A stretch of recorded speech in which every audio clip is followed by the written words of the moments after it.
When life decides to call us for a meeting, we rarely pause long enough to understand it. We reach for language that feels certain, even when reality is not. We blame each other for anything and everything that does not work for us.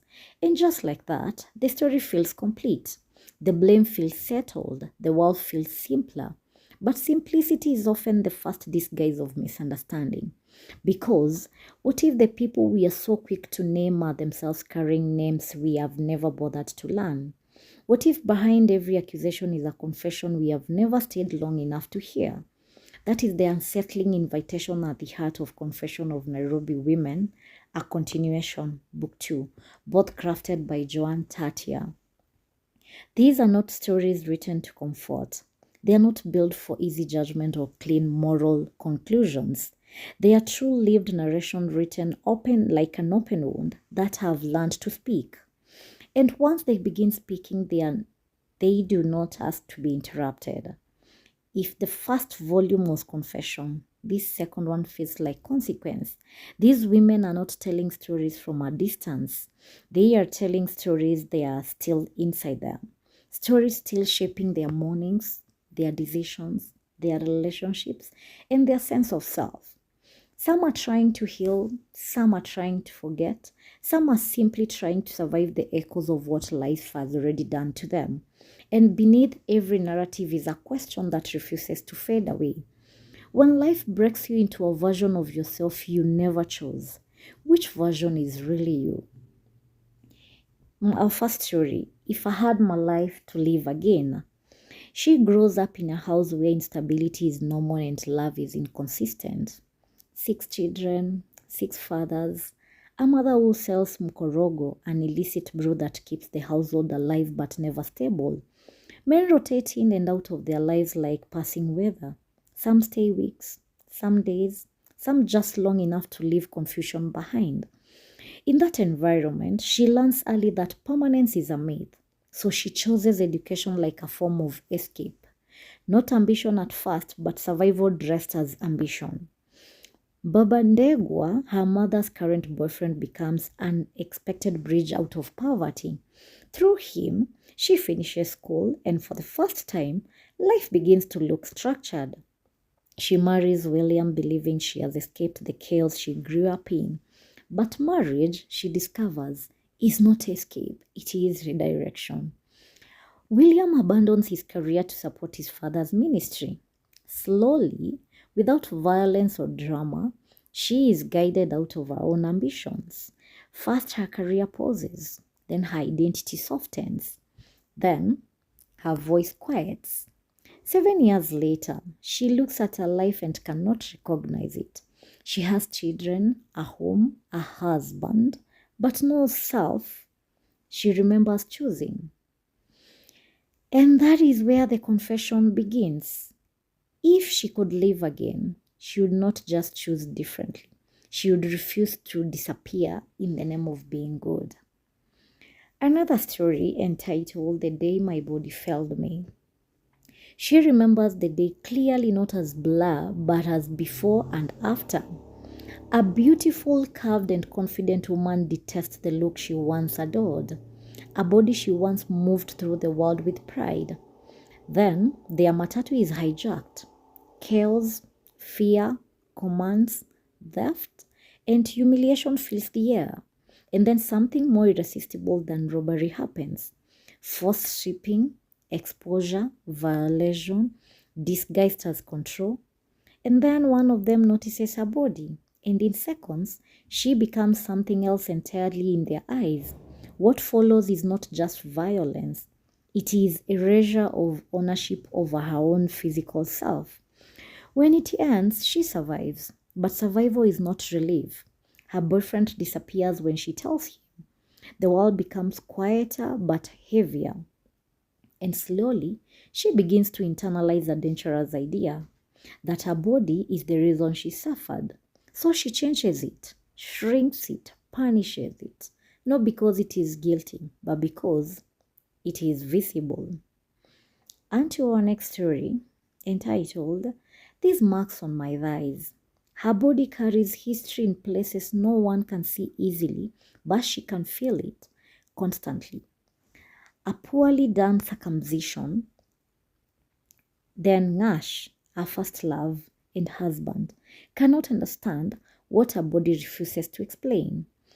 He leaves her when he realizes love alone cannot translate into physical union. She is sent back to the village like unfinished story. But life does not stop there. She gives birth. Then again, then again. Each child a reminder of both continuity and abandonment. Nash remarries, and from a distance, she watches another woman live the life she once imagined, soft, accepted, and whole. Every encounter with her becomes emotional violence. Every shared space becomes comparison. Every moment becomes memory shaped into pain. And every time, even her body begins to respond, to scratch, to mark, to bruise under her own fingernails. Because sometimes pain is not just emotional. Sometimes it learns how to live in skin. Then I didn't see it. I heard it. A woman grows up inside violence before she understands what violence is. Argument behind closed doors, loud enough to become childhood soundtracks. A mother who disappears after one final fight. A father who follows soon after. Death gives the last blow. She and her brother are left to an elderly grandmother who cannot rebuild what was already broken. Eventually, survival pushes them back to Nairobi. But Nairobi is not kind to unfinished children. Her brother drifts into crime and disappears. She drifts into love with danger, mistaking familiarity with safety. A gangster becomes her partner, then her reality. And slowly, she begins questioning everything. Was her family cursed? Was violence inherited? Or is survival simply repetition of what was never healed? Then into his nighttime activities. Her childhood is interrupted too early. A mother's mental illness, a father who becomes both a protector and a predator, a marriage imposed at 9 years old, at a 9-year old. Later, shame forces her out of school, out of innocence, out of anything resembling normal life. She marries again, a bar owner twice her age, whose world is already stepped into indulgence and moral blur. But even marriage does not stabilize her. Eventually, survival pushes her to the streets. Because when childhood is stolen, adulthood is often not chosen, it is endured. Into the ever elusive high. It begins innocently, a sip from her father's alcohol. Curiosity, escape, then university, then drugs, then dependency that does not negotiate. She loses her family, her child, and a marriage. Rehabilitation becomes a revolving door. Relapse, recovery, relapse again. But something shifts eventually. Not cure, but awareness. She learns triggers. She learns patterns. She learns herself in a way she never understood before. And she goes back to her old self. She is a woman again, but not the same. I was loved once. At 17 years old, she's already working as a house girl in Ruaka. Naftali, the boss's son, a medical practitioner, becomes her first experience of love that feels like hope until it becomes abandonment. Pregnancy follows, then rejection, then loss of a child named Precious, and then more children, more streets, more survival decision no child should have to make. Because sometimes love does not rescue you. Sometimes it leaves you with consequences. Another story, it should have been me. A teenage mother meets a violent home. A marriage that is both shelter and prison. The only softness in her life is her stepdaughter. Then a suicide attempt goes wrong, and the child dies instead. What remains is not just grief, but a lifetime sentence of memory. In another story, she hated being a mother. She does not want motherhood, not because she cannot love, but because she understands what she inherited from it. A bitter mother raised her, and bitterness, she learns, is contentious. So when she becomes pregnant, she carries the child full term but refuses to continue the cycle.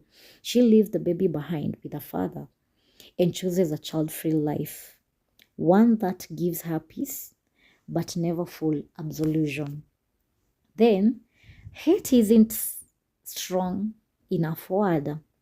Her father is not just an absentee one but also destructive. Her mother is not just passive, she is complicit in survival. So she chooses the streets, not as rebellion but as a refusal, because home for her was never safety. Then the downward dog. A successful marriage collapses under hidden truth. Her husband desires men, not secretly in a shameful way, but in a way that dismantles everything she thought she understood about love and identity. And just like that, it's not only betrayal she feels, it is the ground beneath her.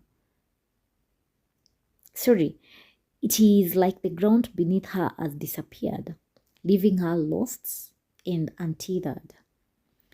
Then the easiest money I'll ever make.